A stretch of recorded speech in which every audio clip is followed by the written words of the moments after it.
रसशास्त्र का आज चौथा पार्ट जो है उसकी वीडियो बन रही है, जिसमें कि 50 क्वेश्चंस करेंगे। आइए देखते हैं क्या क्या क्वेश्चंस है और उनके क्या क्या आंसर्स हैं। तो ताम्र शोधन के लिए प्रयुक्त होता है, ताम्र शोधन जो होता है उसके लिए क्या प्रयुक्त होता है, तो नींबू सोरस जो होता है उसको हम यूज़ करते हैं। ठीक है, इसको आपको अच्छे से याद रखना, तिल तेल नहीं, निर्गुंडी नहीं। ठीक है, नींबू सोरस जो होता है वो ताम्र के लिए, ताम्र शोधन के लिए यूज़ किया जाता है।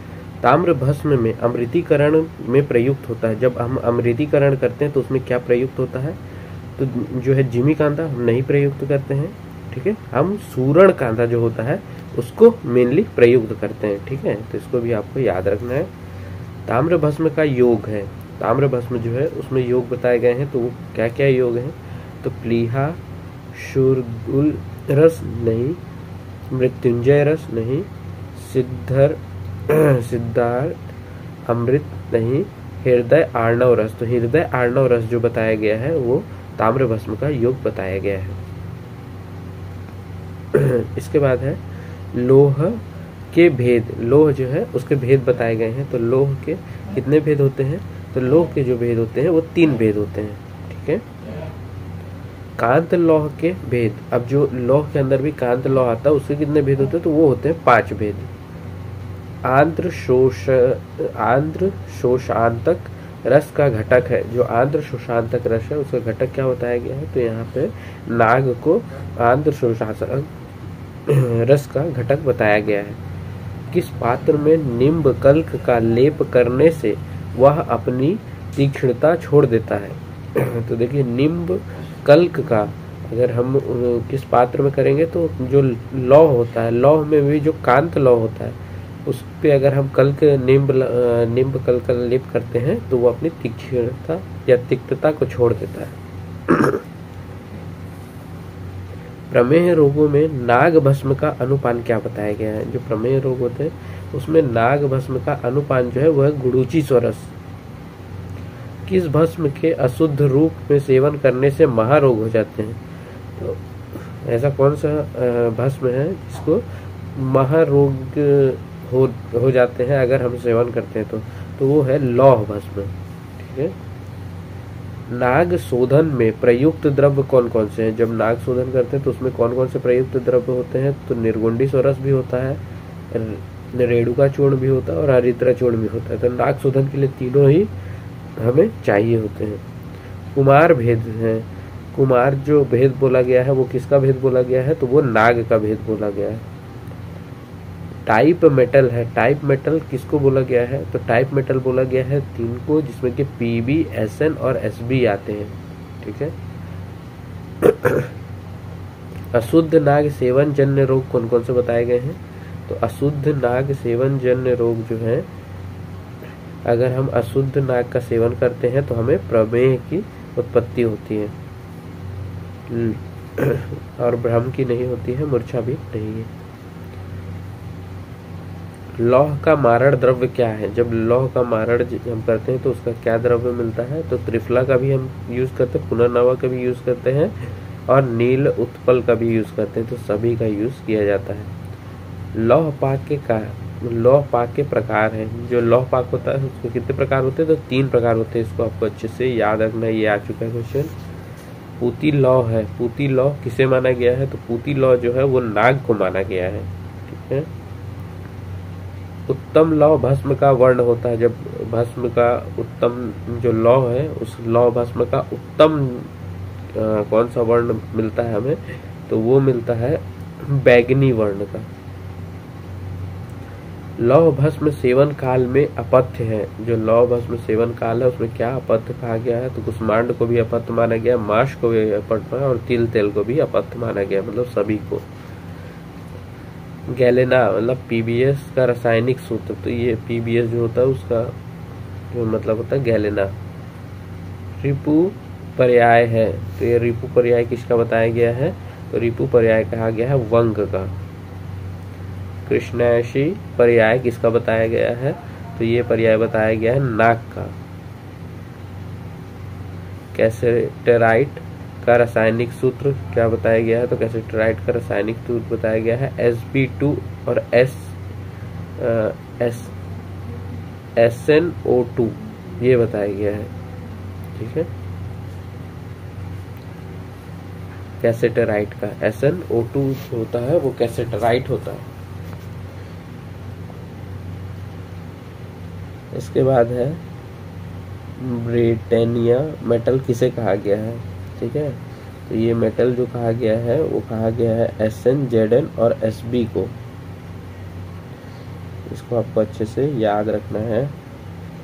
शुक्र दोष नाशक है। शुक्र दोष नाशक किसे माना गया है, तो वंग को जो है शुक्र दोष नाशक माना गया है। इसको भी आपको अच्छे से याद रखना है।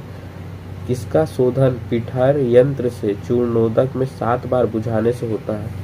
तो इन चारों में से किसका शोधन होता है, तो जो वंग होता है उसका जो शोधन होता है वो पिठर यंत्र में और 7 बार बुझाने से होता है। निम्न में से किसकी मारण के पूर्व जारणा की जाती है। मारण के पूर्व ही जारणा की जाएगी, तो वंग जो होता है उसकी जो है मारण के पूर्व ही जारणा की जाती है। फिर है खरपर सत्व है। अब ये सत्व किसका माना गया है, तो ये माना गया है यसद का।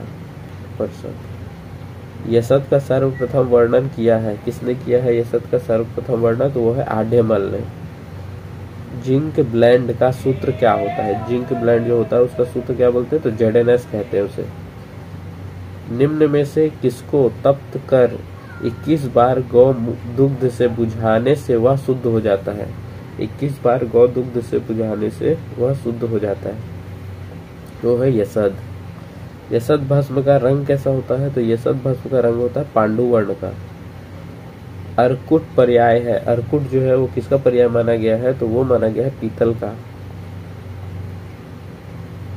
इसको आपको याद रखना है, अर्कुट पर्याय। रात्रि स्वेद का चिकित्सा में प्रयुक्त होता है। रात्रि स्वेद में जो चिकित्सा में प्रयुक्त होता है वो कौन है, तो वो यसद है। यसद को दिया जाता है। पीतल में Cu व Zn का अनुपात है। तो पीतल होता है उसमें Cu और Zn का एक अनुपात होता है, वो होता है Cu जो होता है वो इसकी 2 गुनी मात्रा में होता है, तो Cu Zn की 2 गुनी मात्रा में, मतलब 2:1 रेशियो में होता है। स्वर्ण सिंदूर का घटक है। जो स्वर्ण सिंदूर है उसका घटक किसको माना गया है, तो ताम्र भस्म को नहीं माना गया, पीतल भस्म को माना गया है।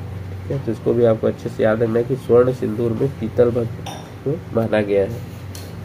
इसके बाद है दीप्तक पर्याय किसका माना गया है। जो दीप्तक पर्याय कहा गया है वो कांस्य का जो है दीप्तक पर्याय माना गया है।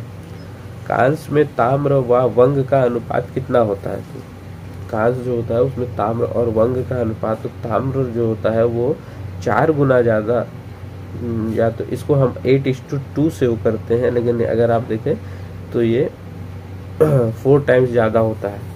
ठीक है, तो यहाँ पे 8:2 इज राइट, बट 4:1 जो कि दिया हुआ है, लेकिन हम उसको नहीं लगा सकते क्योंकि ये 8:2 ही कहा गया है। अगर यहाँ पे नहीं होता तो हम 4:1 लगा सकते थे। फिर है भोजन निर्माण के लिए सर्वोत्तम पात्र है। भोजन निर्माण के लिए सर्वोत्तम पात्र किसको माना गया है, तो वर्त लॉ जो होता है उसको माना गया है भोजन निर्माण के लिए।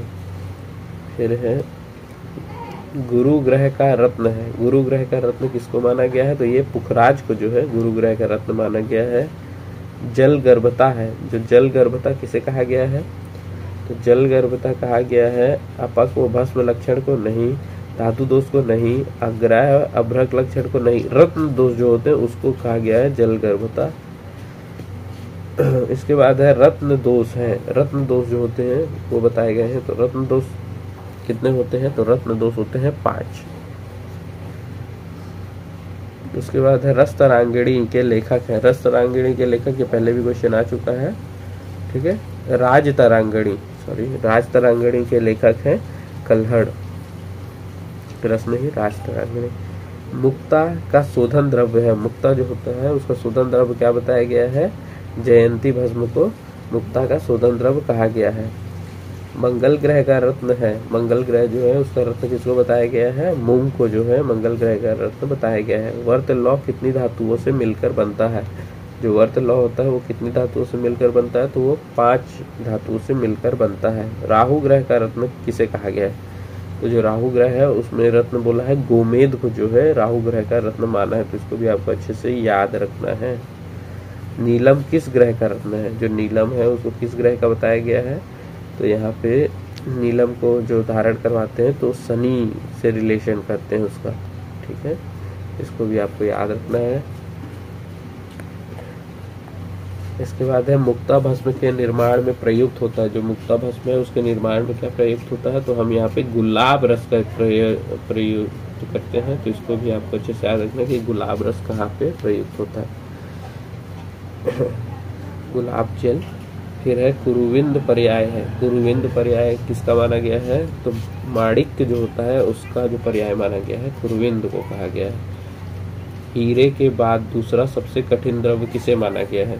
तो हीरे के बाद जो दूसरा कठिन द्रव्य है वो है माणिक्य, उसको आपको अच्छे से याद रखना है। तो ये इस प्रकार हमारे आज के 50 क्वेश्चंस हो जाते हैं। थैंक यू, मिलते हैं नेक्स्ट वीडियो में।